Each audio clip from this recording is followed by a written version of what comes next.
गांव में एक बूढ़ा सुनार था जो अपनी सटीक घड़ियों के लिए मशहूर था।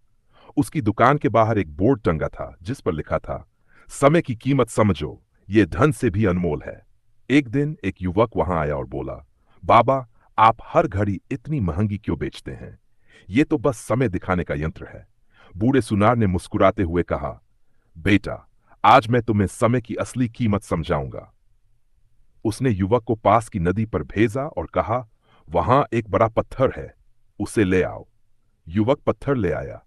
बूढ़े ने कहा, अब इसे बाजार में ले जाकर पूछो कि इसकी कितनी कीमत मिलेगी, लेकिन याद रखना। युवक बाजार गया। एक सब्जी वाले ने पत्थर को देखकर कहा, इससे मैं तराजू का पलड़ा बना सकता हूं, 82 रुपए दूंगा। युवक वापस आया और बोला, बाबा, उन्होंने 85 रुपए देने को कहा। बूढ़े ने कहा, अब इसे एक जौहरी के पास ले जाओ। जौहरी ने पत्थर को ध्यान से देखा और हैरानी से बोला, यह तो एक कीमती रत्न है, मैं इसके 25 रुपए दूंगा। युवक चौंक गया।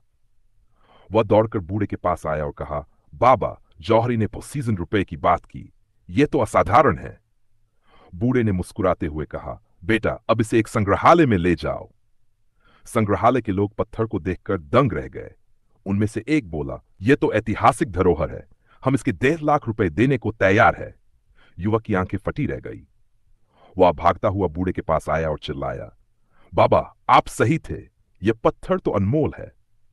बूढ़े सुनार ने गहरी सांस लेते हुए कहा, देखा बेटा, यही समय की असली कीमत है। यह उसी पत्थर की तरह है, जो इसे समझता है वह इसकी कद्र करता है, जो इसे नहीं समझता वह इसे बर्बाद कर देता है। याद रखना, समय को बेकार मत जाने देना, क्योंकि इसे न खरीदा जा सकता है और न ही लौटाया जा सकता है।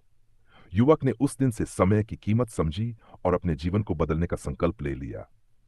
शिक्षा, समय अमूल्य है, इसे बर्बाद मत करो। जो समय की कद्र करता है वह हर ऊंचाई को छू सकता है।